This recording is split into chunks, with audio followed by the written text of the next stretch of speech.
What did you think about the first committee that was formed to investigate that in Congress, your sharing of this information?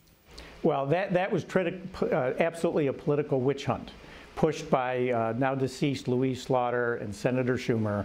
For whatever reason they had, as I'm a Trump supporter and everyone knows it, and it turns out that a good friend of mine, Tom Price, was an investor with a private placement with full disclosure, a position. He saw the potential as well, and he acquired the stock. And that came up in his Senate confirmation, and then that started the whole idea of, well, what's he doing buying stock in a private placement? Well, that's how little companies, small companies do things. There was nothing improper or anything else, but that started the witch hunt, which was back related to Trump again with Tom Price, and anything and everything that they could find. They asked for investigations and whatever. I fully cooperated. Nothing came of it. And do you think that congressional investigation, that first one, was what tipped off the FBI? I can't speak to what happened. I do know that the senator and the congresswoman kept calling on the SEC and the Department of Justice to investigate. So I can't speak to when they started looking into things or what triggered ultimately the charges against me today, which, as I said a month ago, are unfounded, meritless. I'm innocent. I'm going to fight these, and I will be exonerated. That's where I stand today. I can't talk about the case other than to reiterate my innocence and the fact no one was more shocked than I was that this came forward, and I just have to deal with it. Around April, a grand jury was convened.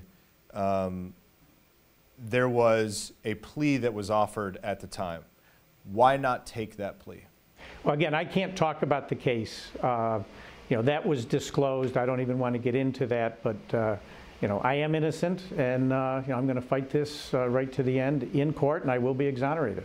CBS News has exclusive video of you on the phone on the White House lawn around the same time that these accusations are detailed in that federal indictment. Who were you talking to? Again, I don't want to get into the case at all. That's something we will defend probably sometime next year in court, so I really can't get into details. Did you ever divulge privileged information to either your son Cameron or anyone else? Again, I'm not going to discuss the case, Dave, other than to, again, remind everyone I'm innocent of the meritless charges that have been placed against me, and I'm confident I will be exonerated. The likelihood, based on what attorneys have said thus far, is that if we have your name removed from the ballot, it will be challenged by the Democrats. The Democrats, of course, have been very vocal about that, saying they will do that. If you are unable to have your name removed from the ballot, your campaign is still suspended, correct? I mean, you're not actively doing anything. No. That's a hypothetical, Dave. I really don't want to get into that now. I have every confidence they'll be able to get it done, and they've certainly reiterated that to me. So at this point, I'm going to trust that they're going to get it done. So you believe your last day will be December 31st? Correct. That's got to be tough to walk away from. Don't forget, I lost my re-election for county executive.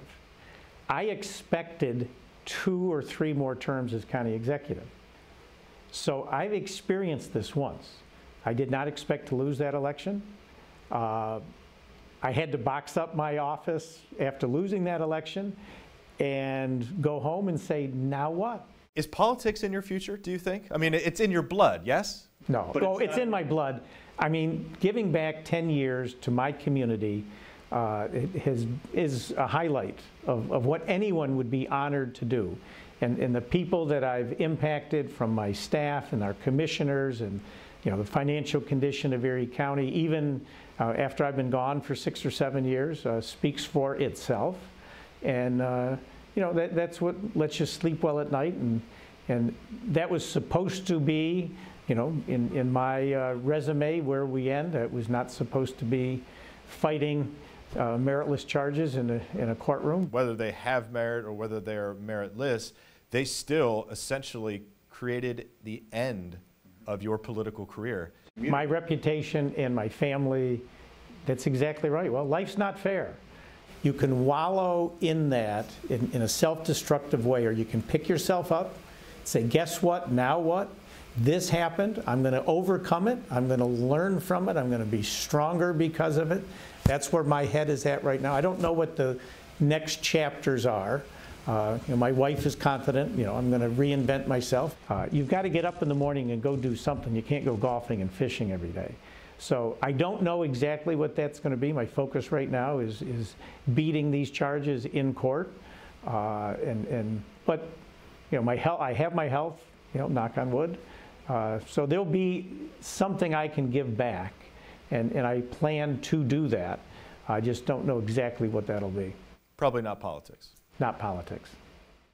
Now, coming up tomorrow on News 4 at 5 and 6, you'll hear from GOP Chairman Nick Langworthy about whether Collins' first comments about the November ballot will change his approach. That's a decision that's likely in the next coming week. I'll also be sitting down with the Democratic challenger Nate McMurray. You'll see both of those stories tomorrow on News 4 at 5 and 6. In the studio, Dave Graber, News 4.